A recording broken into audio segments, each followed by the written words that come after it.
You're listening to the OCD Stories podcast, hosted by me, Stuart Ralph. The OCD Stories is a podcast dedicated to raising awareness and understanding around obsessive-compulsive symptoms. I do this through interviewing inspired therapists, psychologists, and people who have experienced OCD. Welcome to the OCD Stories. Welcome to episode 292. And in this one, I interviewed Nathan Peterson. Nathan is an OCD specialist, and you may have seen his YouTube channel where he posts a lot of content and videos about OCD. And in the episode, I talked to him about his therapy journey, the difference between doing an exposure, or ERP, versus being exposed. We discuss examining the day ahead to find opportunities for proactive ERP and identifying compulsions, why it's important to actively do ERP versus being exposed, the importance of reducing compulsions to help our brains learn new information around the things we worry about, ideas for sticking to ERP homework, and much more.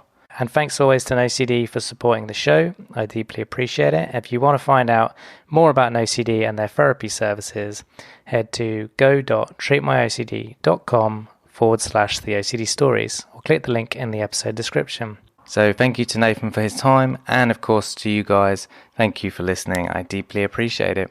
And without further ado, here is Nate. Welcome to the show, Nate. Hey, thank you so much, Stuart. I'm so happy that I get this opportunity to talk to you today. Yeah, it's really good to have you here. It'd be great to hear your therapy journey. So kind of what got you into being a therapist and then specifically working with OCD? Yeah. So my mom is actually a therapist. Cool. She practiced inside of our home. And so I would come home from school, elementary school, and people would just be waiting in our living room for their appointments. And kind of a different time. I don't know if people do that anymore, but I would find myself kind of wandering into the living room and being around these individuals waiting for their appointments and just talking to them, even though they were adults. And over time, I realized I love being able to figure out a way to help people. And I've kind of found throughout my life, people either gravitate to me and start telling me things that they're like, and then they would end it with, I never tell people these kind of things. I don't know why I told you that. And, I realized hey, I think I got something here that, people want to tell me something and I want to help people. Maybe this is the route I should take. Yeah. And I'm a licensed clinical social worker, and really, I didn't work with OCD my whole career, but, saw my first patient in 2013 with OCD. And really the person I kind of credit for that is my brother. He's a therapist as well. He's been working with OCD, I think, for about 17, 18 years. And, coming into his practice, I was like, hey, I want to learn whatever you know. And he said, great, go with this person. You're going to go to the grocery store and you're going to touch meat products. And I'm like, I don't know what this is about, but I'll do it. And, that's kind of how I started working with OCD was, really learning kind of the exposure route right off the bat and knowing that the things I did before, which was more talk therapy, I didn't enjoy as much. And realizing this behavioral approach where I'm actually doing something with people and they're getting better. I love that aspect of it. And so I've worked with OCD, really solely OCD, anxiety, tics and Tourettes, and BFRBs like hair pulling and since 2013. And that's really what I focused on. And I love it. It's so much fun to work with. Yeah, that's amazing. The image of you in your living room as a kid, surrounded by clients that were going to see your mum. I don't know. It's really it's just a comical image. I think you imagine it in like a TV show, a sitcom of these people getting advice from this young kid. Totally.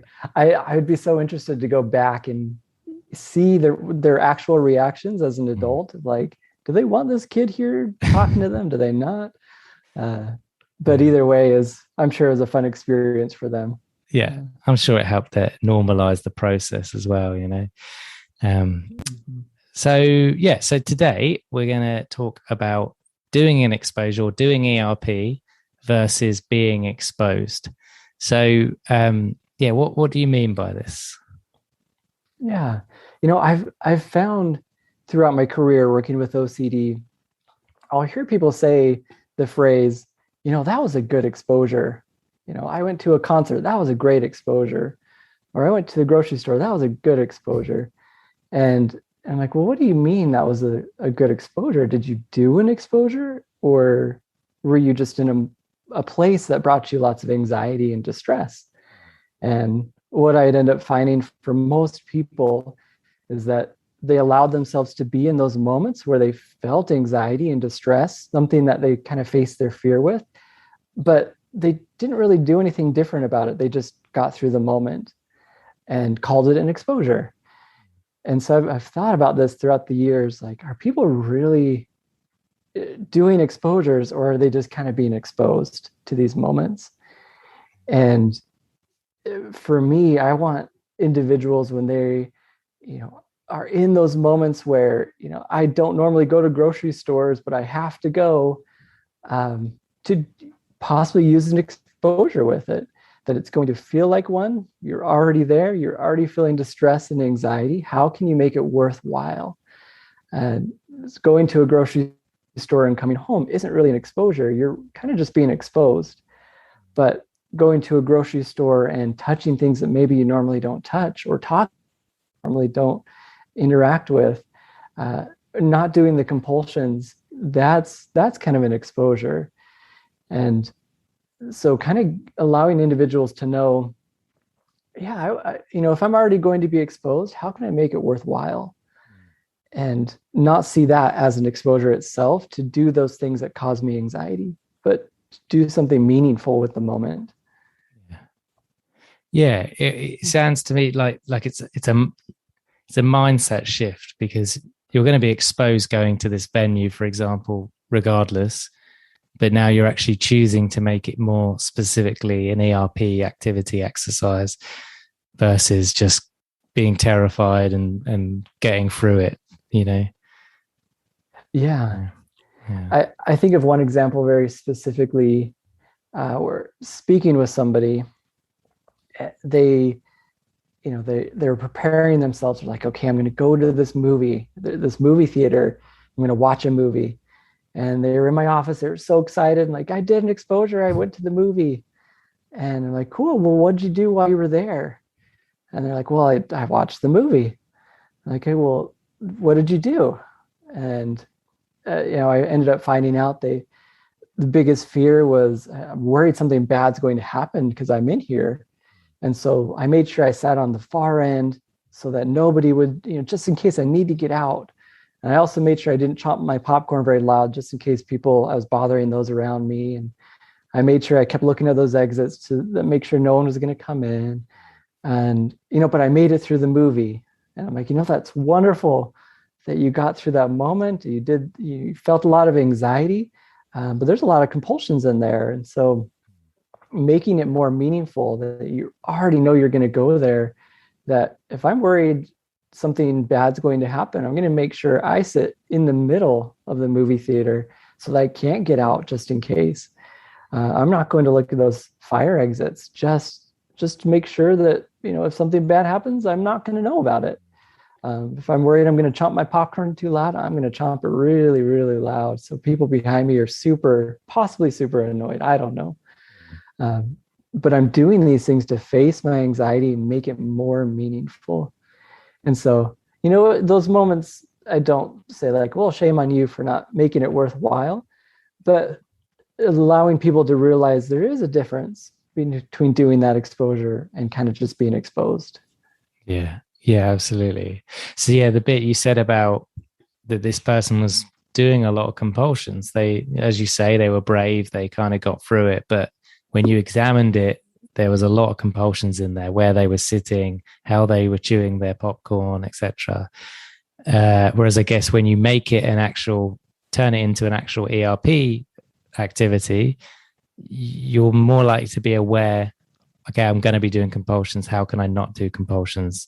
Versus just going into a place that's going to trigger you, you may not be as mindful of with whether you're doing compulsions or not. Is that, yeah, perfect. Okay. Yeah.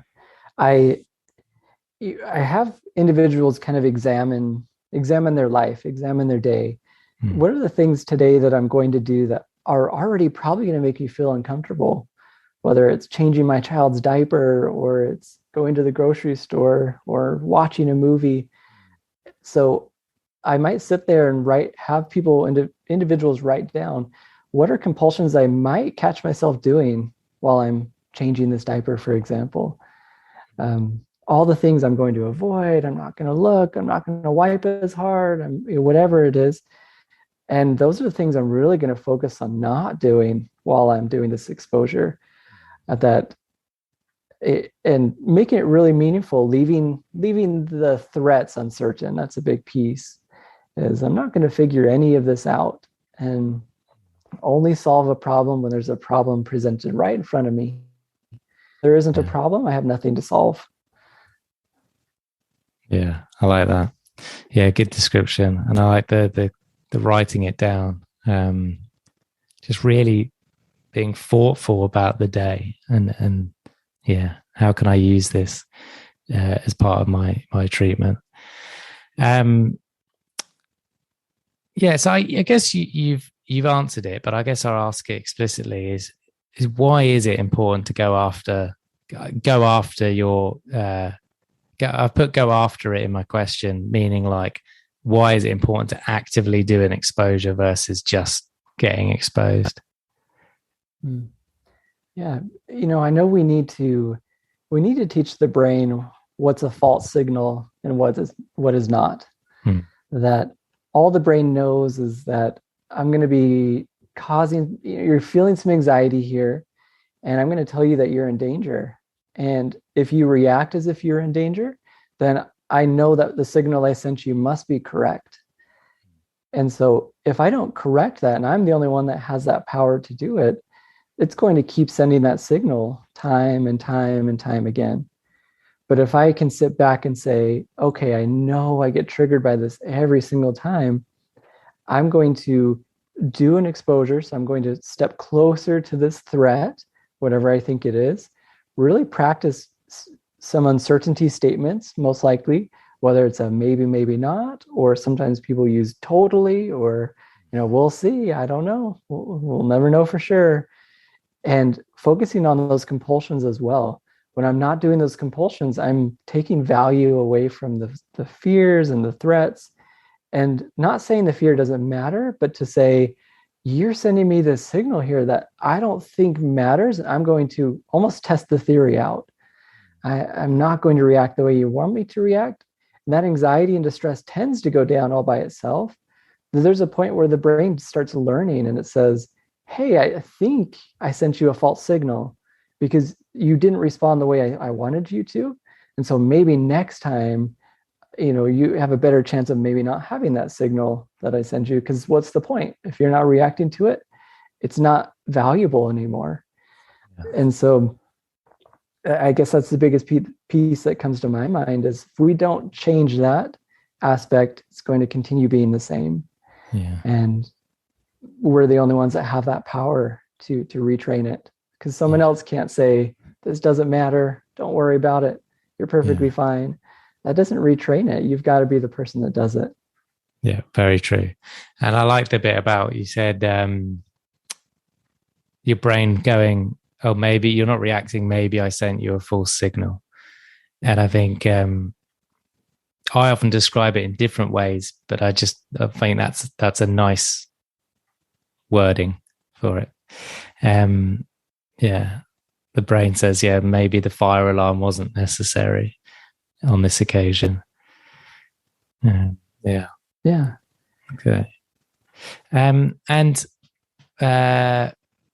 How often does this come up with your clients? So you gave the cinema example.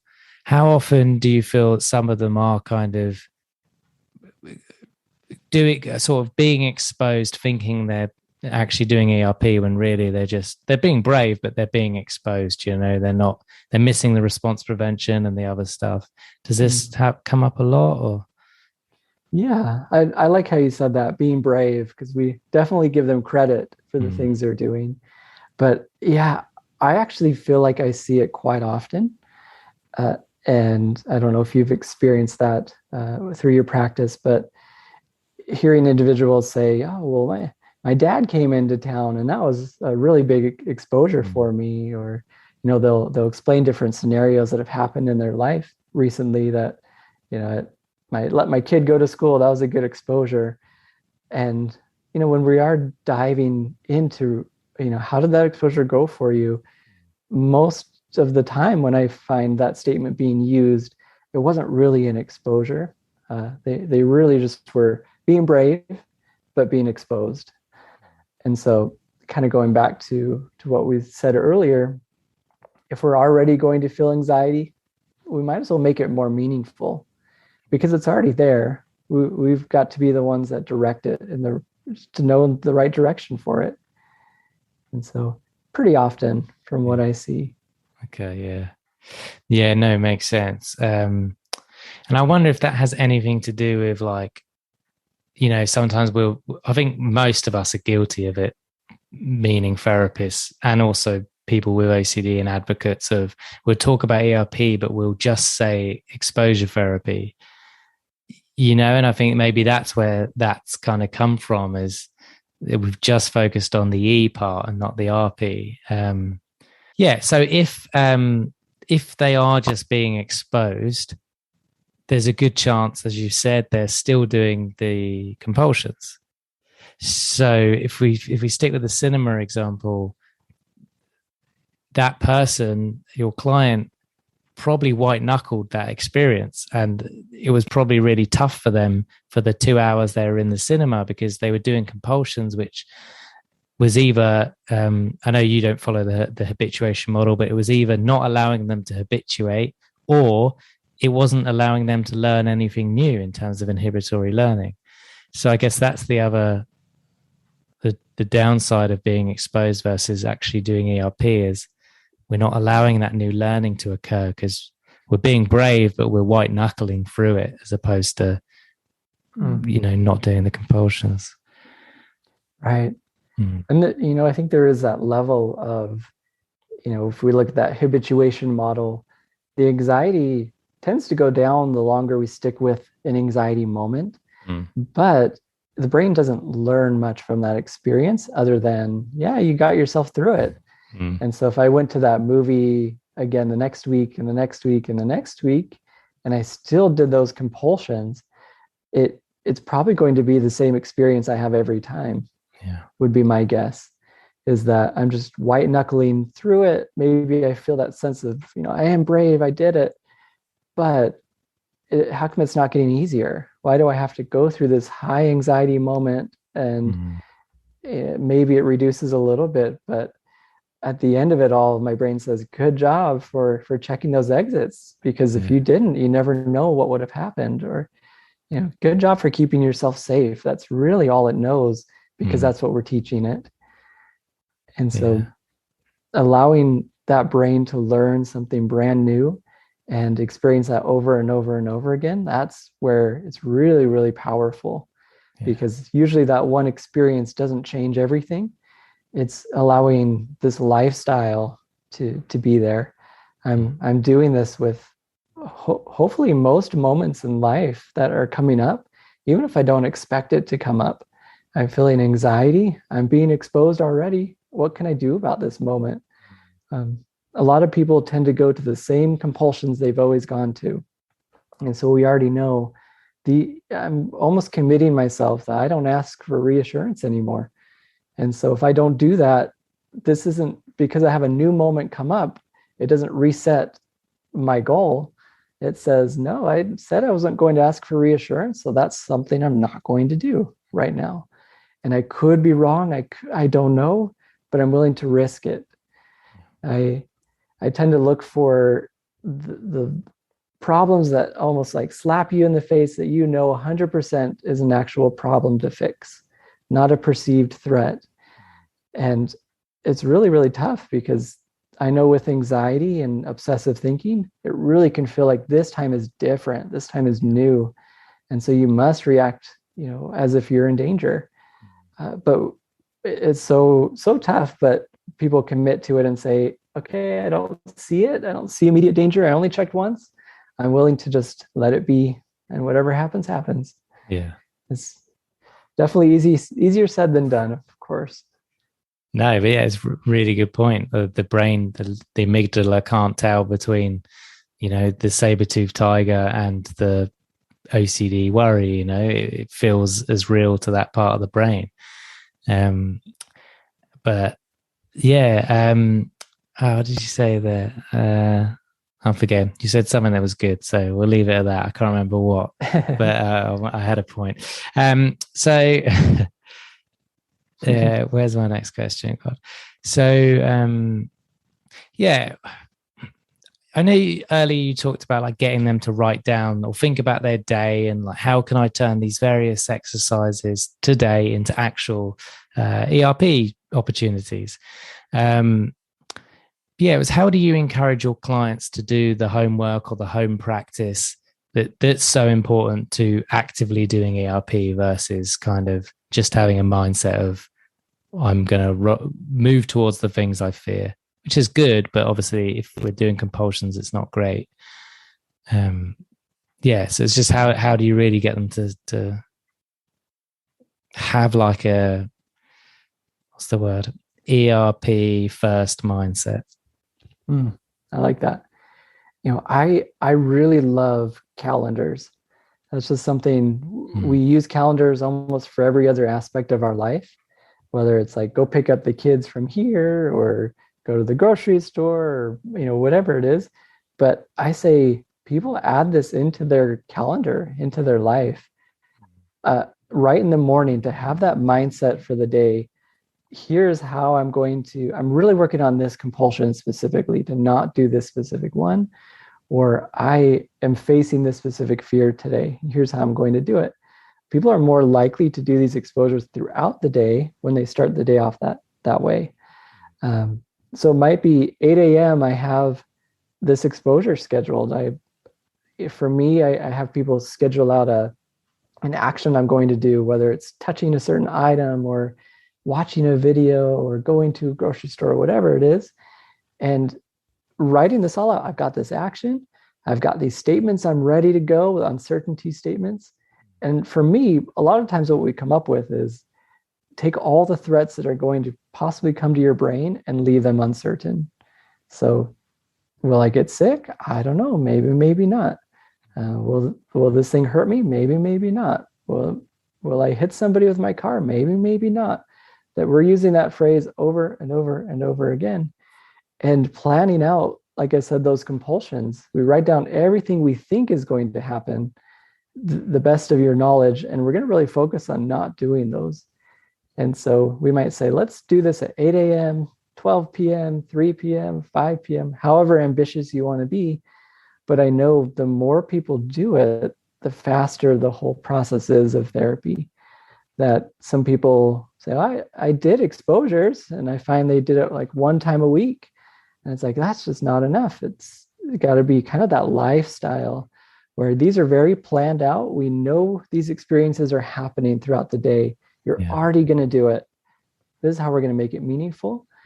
But then those moments that are not planned, how are you going to be ready for those that we didn't expect? For example, to share kind of a personal experience the past few days, my 5-year-old went to kindergarten for the first time, and we get a call at 3:30, which means the bus is already supposed to be, we're at the bus stop, and they call and they say, hey, we can't find your daughter anywhere. We lost her. And I'm like, oh my goodness, what in the world? And they're like, we'll let you know if we can find her. I'm like, okay, well, the bus is supposed to be here in 1 minute. If she's not on the bus, I don't know what the problem is. I don't know what to do. And they call back 10 minutes later and say, hey, we found her. She's on the wrong bus.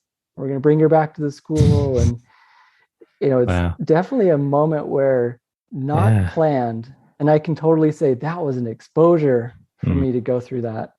I definitely was being exposed with anxiety and real threats. But I actually still left a lot of it uncertain on purpose. The things I knew are the things I'm focusing on. The things I don't know, whether it's, did she get kidnapped? Did she get on the wrong bus? Did she follow somebody else? Whatever it is, I'm actually leaving those all uncertain because I don't know. And there's not much I can do in this specific moment. Yeah.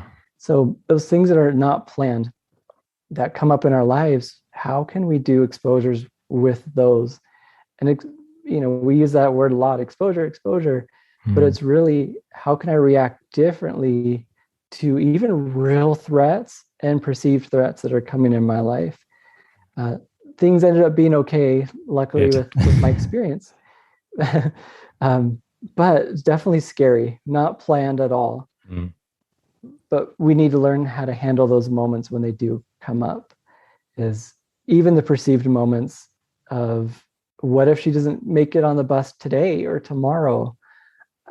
I have to be uncertain about it and just hope for the best.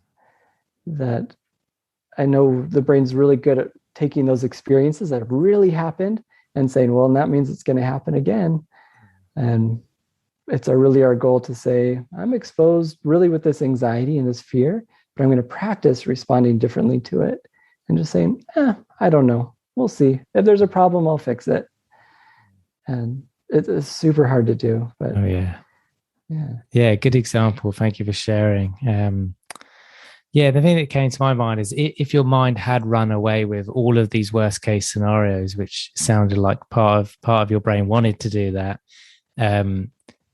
you would have just made the situation worse for yourself, and it would have been even more painful and anxiety provoking. And but kind of living in that uncertainty actually made it a bit better, not in like a happy way, but it was bad instead of terrible, when it didn't need to be terrible because everything was okay. I remembered what I was going to say earlier, because you talked about kind of ERP, and it's not just doing it once, it's doing it multiple times, and to get those new learnings. And especially with particular worries, and we're doing compulsions over and over again for years, so doing one exposure or ERP exercise is not going to rewrite all that years of conditioning, So I think that was worth highlighting, but it links back to what you were just saying around adherence to kind of homework, and your clients that seem to just do it like 8 times a day, instead of like once in the week, and the importance of that. But also I like that you talked about, or with them, about writing down, like going back to writing down your day. What are all the opportunities? So that way you don't have to then find time for ERP. You don't have to make time for ERP. You're just adapting time you're already spending in the day to ERP, which I think is a nice way of selling it in. Because, I'm a busy guy. If I have to suddenly think I need to fit, these free, ERP 30 minutes activities in, no way, But if you say, well, just look at your day, where can you already change a couple of things, and you've got it, I think, yeah. You're so right, because we're already busy. We already have things to do, and it's not as simple as like, oh man, I gotta unstack the dishwasher again today, because that's easy. The exposures can be tough. It's saying I have to feel probably some distress and anxiety, do something that my brain's urged me not to do for however many, maybe months or years. That like, why would we do that? And the brain is already going to tell the person not to. It's going to say, don't do it. You're not up to it today. This isn't the time, because it wants to protect. It doesn't want you to feel anxiety, because that's the function of it, is how can I get you to not feel anxiety today? And doing these exposures is already hard. So if we leave it open to just say, I'm going to do an exposure sometime today, our chances of doing it are going to be pretty slim. But if we say, I've got this set 8 a.m., 5 p.m., whatever your schedule is, you might still not do it, but you have that there all ready to go, just in case you have that motivation, you're ready to go. And I treat it just like any other skill in our life. The more you do it, the better it's going to be. And it doesn't feel normal, doesn't feel natural. Just like if I were learning to do the splits, it's going to feel super uncomfortable. And my brain's going to tell me there's no way I'm going to get all the way to the bottom here with my legs. Like me personally, I don't think I've ever touched my toes as an adult, like with my legs straight. That in my mind, I'm like, there's no way you're going to do that, adult. But I bet you I could do it if I practiced it over and over and over and over again and did the stretches when I'm supposed to. But I won't know if I can get to the other side unless I do it often. But if I did these stretches maybe once a week, I bet you that progress is going to be very slow if I ever make it there. And so this is a tough process, but worth doing for the brain to learn that, like, hey, I told you were in danger, but nothing happened. And you need to have that experience over and over and over again. Yeah, I like that analogy or metaphor. There's definitely a YouTube video there of like stretching like several times a day to show you how quick it changed, you know? Yeah.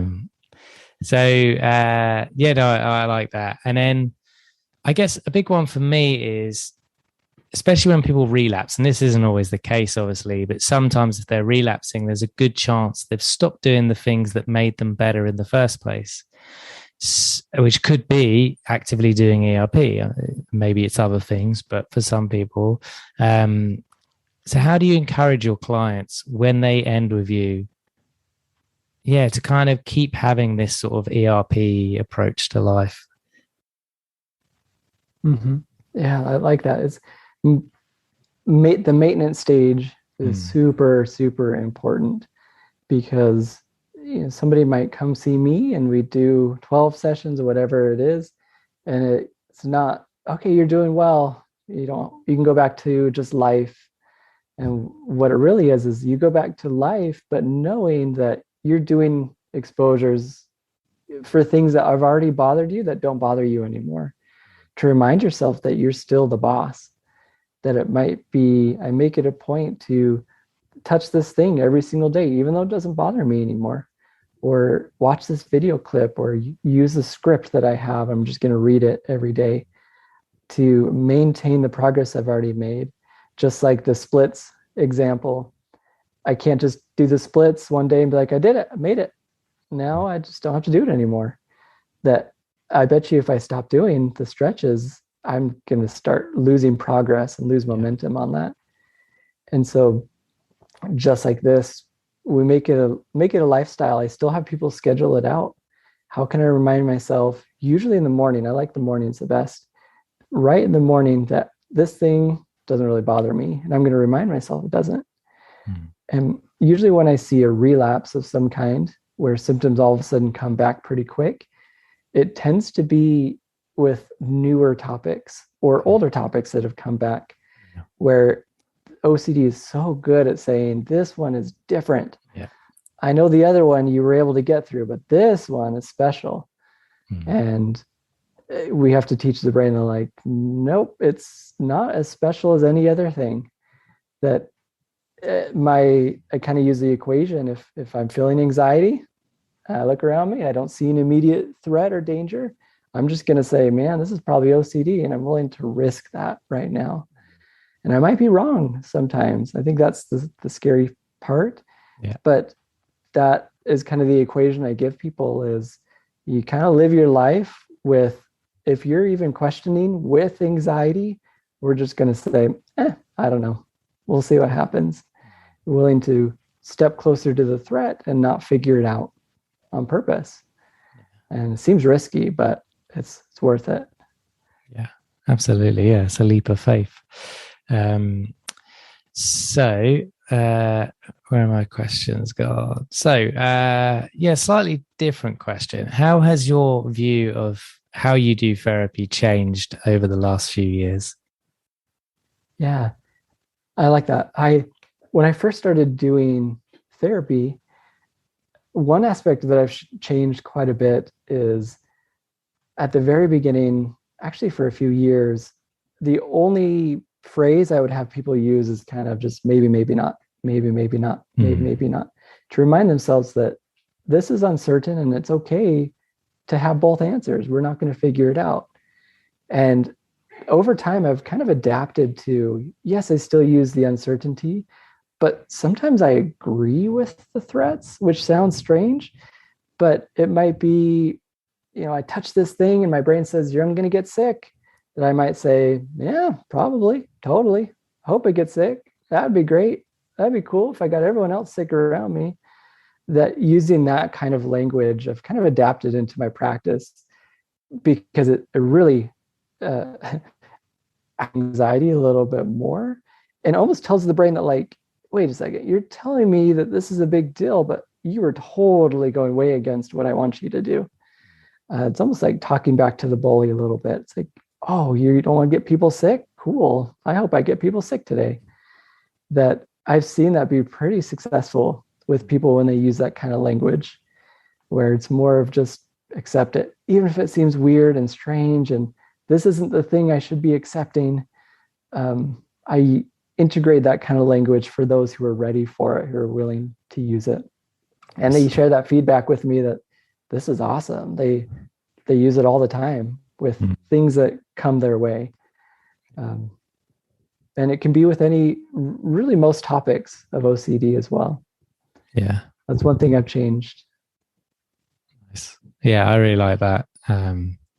Yeah. I always look at it as like OCD is trying to scare you, now you're trying to scare it, and if you scare it, then it will back off. Kind of like it, as you say, I'm just trying to help you, like, don't have a go at me, sort of thing. Yeah. So you pick up the phone, call your 20-year-old self. What do you tell him? Wow. I've heard you ask this question to other people, and I was like, man, I got to have my answer ready, but I didn't think about it. 20-year-old self. Probably just be patient. Let things flow. Not everything has to be like go, go, go all the time. I feel like there's so much pressure in like things you should do and you need to do, when really we miss out on life aspects because we're moving so fast. That it's just enjoying the moment right here, right now, whatever it is, whether it's, 20-year-old self, I probably was in college, but it's like, enjoy college, enjoy the people around you. Not always, what's the next thing? I think enjoying the moment and being okay not knowing what the future holds. Not knowing, I don't know if I'm going to be a therapist. I don't know if I'm going to be a doctor. I don't know if I'm going to, wherever I'm going to work at. It's okay not to know everything. Maybe that's what I tell myself. You don't need to know everything, and enjoy the moment. Yeah. Well, it kind of ties in with OCD, right? Living in the uncertainty of the moment and just going with it. Yeah. Yeah, I like that. And then your billboard. What do you want written on the billboard? The billboard.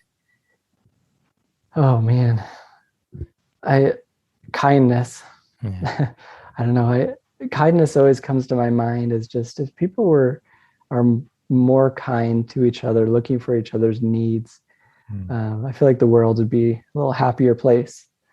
And so maybe it'd be something like, find the needs of others, or, maybe that's cliche, but that's kind of what I think in my mind is, man, if I'm finding the needs of somebody else and they're finding my needs, we're getting taken care of as a community and society. Yeah, I like that. Yeah, really good point. And then lastly, is there anything else that you wish you could have shared today? Yeah, I love OCD work. Don't like OCD specifically, but As I say, working with it is amazing. I have so much faith in this type of treatment, and that's why I've stuck with it for so long. And just for anyone listening, being able to know that, like, if you feel like there's nothing working for you, like, it can work. In my mind, I don't know every person in the world, but people are having the right tools and knowing what to do. Man, this treatment can really, really work well. It's just knowing how to do it correctly. And so not not giving up. I want people to know not to give up on their treatment, because life is worth living, and this is one of the best treatments I've ever run into, and especially for OCD because it's the gold standard. Yeah, nice. Yeah, great words and great way to end. Cool. Well, look, thank you so much, Nate, for coming on, sharing your wisdom. And I'll put links in the show notes to all this stuff and work you've been doing. So thank you for your time. Yeah, thank you so much, Stuart. I appreciate it. Thank you for listening to this week's podcast. If you enjoy the OCD Stories podcast and would like to support us with a one-time tip/donation, please go to theocdstories.com/support. All tips, no matter how large or small, are greatly appreciated. Please subscribe and rate the show wherever you listen to the podcast. And thank you to NoCD for supporting our work. If you want to find out more about NoCD, head to go.treatmyocd.com/theOCD stories or click the link in the episode description. And quick disclaimer, guys, this podcast is not therapy. It is not a replacement for therapy. Please seek treatment from a trained professional. And until we speak, take care.